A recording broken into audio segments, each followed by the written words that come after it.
ආරෙක් සම්බන්ධ වෙලා අපිත් එක්ක එකතු වෙන්නට කියලා. හරි ඕකේ.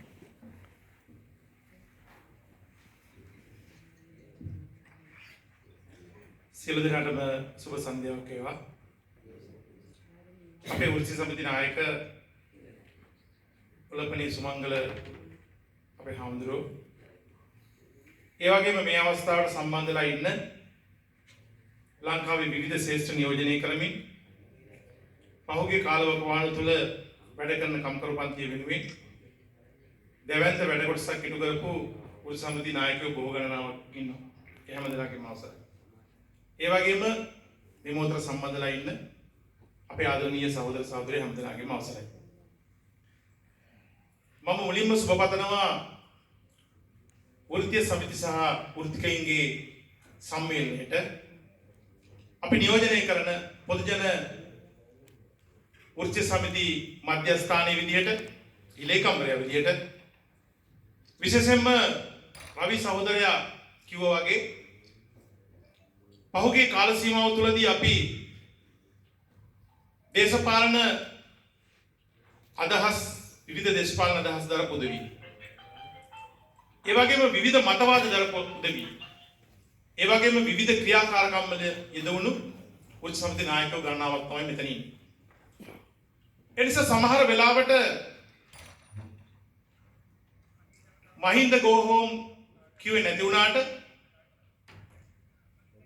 ගෝඨාභය go home කියලා අපි කිව්වේ නැති වුණාට අපිට අද AKD go home කියලා මේ විවිධ මතධාරණ සිළු දෙනාත් එක්ක අද එකම වේදිකාවට එකතු වෙලා තියෙනවා. ඒක මං හිතන්නේ කාලය විසින් අපි හැමදෙනාම එක තැනකට එකතු කරපු අවස්ථාවක් කියලා අපි විශ්වාස කරනවා. ඒ නිසා විශේෂයෙන්ම පොදුජන පෙරමුණ ජාතික සංවිධායක නාමල් රාජපක්ෂ මැතිතුමාගේ එකඟතාවය ඒ වගේම පක්ෂේ නියෝජනය කරන වෘත්ති සමිති ශ්‍රේෂ්ඨ විදිහට ගත්තොත් මට එක ශ්‍රේෂ්ඨයක් ගැන කතා කරන්න බෑ. අපි නියෝජනය කරන මධ්‍යස්ථානයේ රාජ්‍යාංශය, ඒ වගේම අර්ධ රාජ්‍යාංශය, ඒ වගේම ප්‍රවාහන ශ්‍රේෂ්ඨ විශේෂයෙන්ම CTB, ඒ වගේම වංශ සේවක සංගමය, අධ්‍යාපන ශ්‍රේෂ්ඨය මේ ආදි වශයෙන් විවිධ ශ්‍රේෂ්ඨ ගණනාවක සහ සමාජිකත්වයේ සුභාසින්සන මේ මොහොතේ අපි මේ සභාවට එකතු කරනවා. අපි විවිධ ශාස්ත්‍රවල නියලුණු වෘත්ති සමිති නායකයින්ගේ අදහස් වලට කතා බහට අපි අහුම්කම් දුන්නා. මම හිතනවා පහුගිය කාල සීමාව තුළදී අපි ආසන්න වශයෙන් ගත්තොත් අපේ දෙවැන්තම ඒකාබද්ධුණු සටන් ව්‍යාපාරය තමයි සයිටම් විරෝධී ජන සටන. මම හිතන්නේ මෙතන එකතු වෙච්ච බොහෝ සහෝදරවරු ගණනාවක් හිටියා. අපිත් ඒකේ කොටස්කාරයෝ. හැබැයි අපිට අද මේ එකතු වුණු මේ සම්මේලනය හරහා අපිට පණිවිඩයක් ගෙනල්ලා තියෙනවා. අපි විවිධ අවස්ථාවලදී අපි එකතු වෙනවා. හැබැයි අපේ පරමාර්ථය ඉෂ්ට වුණාට පස්සේ අපේ එකතු වීම අපි අතහැරලා දානවා. ඒ නිසා එදා මේ එකතු වුණු මේ ජනසටන වගේම අද අපිට මාතෘභූමියේ හෙට දවස වෙනුවෙන් වගේම වැඩ කරන කම්කරු පන්තියේ ජනතාවගේ යහපත උදෙසා අපි හැමදෙනාටම එකතු කරන්න වෙලා තියෙනවා. ඒ නිසා මම හිතන්නේ අපේ රවි සහෝදරයෙක් කිව්වා වගේ මාස 6න් 6ට වැටුප් වැඩි කරගන්න වැටුප් වැඩි කරගෙන විත්ස් කාර්යයක ලංකාවට ගොඩබාන මිලට ඉන්ධන ගන්න ජීවත් වෙන්න පුළුවන් හැකියාවක් තිබෙයි කියලා තමයි රාජ්‍ය සේවකයෝ සහ වැඩ කරන ජනතාව අතිවිශාල වශයෙන්ම අනුර කුමාර දිසානායක ජනාධිපතිවරයාට වගේම මේ ආණ්ඩුවට ඡන්දය දුන්නේ. හැබැයි අපිට සියලු සිහින පොද වෙලා තියෙනවා. ඒ නිසා අද රාජ්‍යයේ ප්‍රජාතන්ත්‍රවාදය අමුවේ ඝාතනය කරන තැනට පත් වෙලා තියෙනවා. ඒ විතරක් නෙවෙයි අපේ මහා සංඝරත්නය ඒ වගේම මේ රටේ වසර 30කට අධික තිබුණ මේ රුධිර ත්‍රස්තවාදයේ නැති කරලා රටට තිරසාර සාමයක් ගෙනල්ලා දුන්නේ ඒ රණවිරුවෝ දඩයන් කරන්නද පත් වෙලා තියෙනවා. ඒ නිසා අපිට අද සිද්ධ වෙලා තියෙනවා ඇත්තටම පහුගිය කාල සීමාව තුළදී රටේ ජනතාවට කොටස් දෙකක් එපා වුණා. අපි ඒක විරුද්ධව කතා කළෙත්.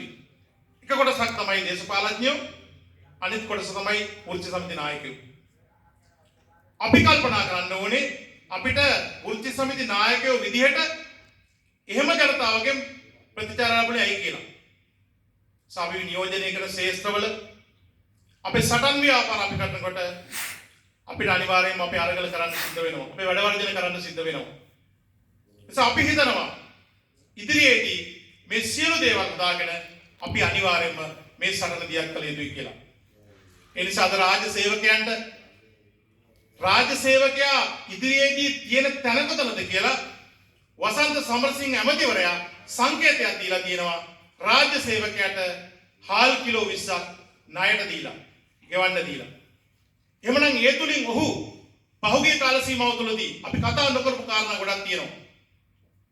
ගිය අවුරුද්දේ අප්‍රේල් මාසේ අලුත් අවුරුද්දට මිලදී ගත්ත සහල් ප්‍රමාණය වැඩි නිසා පහුගිය කාලේ වීරවිල සතුස්ත ගබඩාවේ හාල් කිලෝ 1,80,000ක් වළ දැම්මා. අද සතුස්ත ගබඩාව වලට නියෝග දීලා තියෙනවා මේ අවුරුද්දේ අප්‍රේල් මාසයේ මිලදී ගත්ත වැඩිපුර සහල් ප්‍රමාණය, කොමිස් මිලදී ගන්න ගත්ත වැඩිපුර සහල් ප්‍රමාණය දැන් දිරමින් පවතිනවා. පරිභෝජනයේ නුසුදුසු අතරපත් වෙමින් පවතිනවා.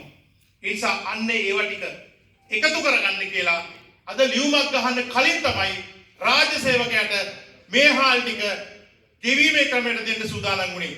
එමුනා රාජ්‍ය සේවකයා වැඩ කරන කම්කරු පන්තිය එතෙන්ද වැටෙන්නේ නැති නිසා අන්න අද හාල් ටික එකතු කරන්න කියලා සතුට ගබඩාවට කළමනාකාරවරු, මෙහෙයුම් කළමනාකාරවරු ලියුම් ගහලා තියෙනවා. ඒ විතරක් නෙවෙයි, අපි දන්නවා මම නියෝජනය කර ශේෂ්ත්‍රයේ කනිත් තෙල් ව්‍යාපාරයේ පහුගිය කාලේ අමිහිරිම අත්දැකීමක් වුණා. මම අර කලින් කිව්වා වගේ විවිධ ක්ෂේත්‍රවල සටන් කරන අපිට රටේ ජනතාවගෙන් ලැබුණු ප්‍රතිචාරය එදා අපිටත් ලැබුණා. හැබැයි අපිට එදා එක සටනක් බවට හුදකලා සටනින් නික්මිලා එකතු වෙච්ච මේ වගේ සටනක් බවට එදා අපේ සියලු සටන් අපිට ගෙනියන්න පුළුවන්කම ලැබුණා නම් අදත් අපිට කනිත් තෙල් නීතිගත සංස්ථාව රාජ්‍ය ආයතනයක් විදිහට තියාගන්න ඉඩකම ලැබුණා. තියෙනවා, පුළුවන්කමක් තියෙනවා. හැබැයි අවාසනාවන්තකමට අපේ සටන පෙරදුනා. අපි 19 දිනක් අපේ සේවය අහිමි කරලා අපේ සටන පෙරදිලා අපි ගෙදර යනකොට අපි විතරක් නෙවෙයි පෙරදුනේ, රටේ සමස්ත පාරිභෝගික ජනතාව අද පෙරදිලා ඉන්නවා. මට මතකයි එදා කාන්තර විජේසේකර ඇමතිවරයා මේක පුද්ගලීකරණය කරන්න යනකොට කිව්වේ රටේ ජනතාවට විදේශීය සමාගම් තෙල් නිෂ්පාදනය කරන සමාගම් මේ රටට ගෙනල්ලා තරගකාරීත්වයක් ඇති කරලා රටේ පාරිභෝගික ජනතාවට ඉතාමත් අඩු මිලට ඉන්ධන සපයනවා කියලා තමයි ඒ රටේ ජනතාවට කිව්වේ. ඒක විශ්වාස කරපු රටේ ජනතාව එදා අපේ සටනට සහයෝගයක් දුන්නේ නැහැ. ඒ නිසා අපේ සටන අපිට පරාජය වෙන්න සිද්ධ වුණා. එhmenan අපි අද අහනවා ඒ ගෙනාවු සමාගම් වලින් අද අපේ රටේ පාරිභෝගික ජනතාවට ඉන්ධන අඩුවට දෙනවද? අපි ආසන්න වශයෙන්ම මට දීර්ඝව කතා කරන්න අවස්ථාවක් නැති වුණත් මම මේ වචනය කියලා මම නවත්තනවා. මම ආසන්න වශයෙන් මතක් කරන්න කැමතියි. අපි දන්නවා ලංකාවට පහුගිය කාලේ තෙල් බැරල් එකක් ඇමරිකන් ඩොලර් 286ට ගෙනාවයි කියලා අපේ ආයතන ඉහළ ප්‍රධානීන් පිළිගත්තා. එහෙමනම් එදා ඒ තිබුණ මිල දැන් අද වර්තමානයේ වෙන විට තෙල් බැරල් එකක මිල ඩොලර් 100 දක්වා පහළ ගියපු පසුබිමක් තුල අපි අහන්න කැමතියි එදා 286ට ගෙනාවු තෙල් බැරල් එක ඒ ගානට දුන්නා නම් අද ඩොලර් 100ට ගෙනාවු තෙල් බැරල් එකට අඩු කරන්න පුළුවන් රුපියල් 20ද කියන එකත් අපි බලධාරීන්ගෙන් අහන්න කැමතියි. එහෙනම් මෙන්න මේ වගේ අපේ සහෝදර කිව්වා වගේ අපි එක් වෙලාවදී එක ශේෂ්ත්‍රයක වැඩ කරන සහෝදරයෝ වුණත් තවත් ශේෂ්ත්‍රයක පාරිභෝගික වෙනවා. අපි සියලු දෙනාම එකතු වෙලා සමාජ කතිකාවතක් නිර්මාණය කරලා මේ ගෙනියන මර්ධනයට මේ වෘත්ති සමිති ව්‍යාපාරයේ ගෙනියන මර්ධනයට එරෙහිව රටේ ජනතාවට දෙන සහනය වගේම වැඩ කරන කම්කරු පන්තියටත් දැවැන්ත උත්සාහයක් ලබා දෙන්නට අපි අද දවසේ මේකතු විට ව්‍යාපාරය තුළින් ඉදිරියේදී කටයුතු කරමු. ඒ වෙනුවෙන් අපි සියලු දෙනාටම ශක්තිය ධෛර්යය ලැබේවා කියලා ප්‍රාර්ථනා කරමින් මම බොහොම ඉරානයයි ඇමරිකාවයි අතර තියෙන යුද්ධයෙන් වැඩියෙන්ම වාසියක් ගත්තේ මම හිතන්නේ ලංකාවේ ආණ්ඩුව. ස්තුතියි බන්දුල කියන්නේ පොදු ජන එක්සත් පෙරමුණ නියෝජනය කරන වෘත්තීය සමිති නායකයෙක්. අපිට අහන්න තියෙන්නේ දැන් අපි කියනවා නම් වසන්ත සමරසිංහට වඩා බන්දුලගේ මොකක්ද තියෙන වැරද්ද? ලාල්කාන්තට වඩා බන්දුලගේ තියෙන වැරද්ද මොකක්ද? අපි ඉස්සර කිව්වා නම් වෘත්තීය සමිති නායකයෝ දේශපාලන පක්ෂවල ඉන්න එක මාර අවුලක් කියලා.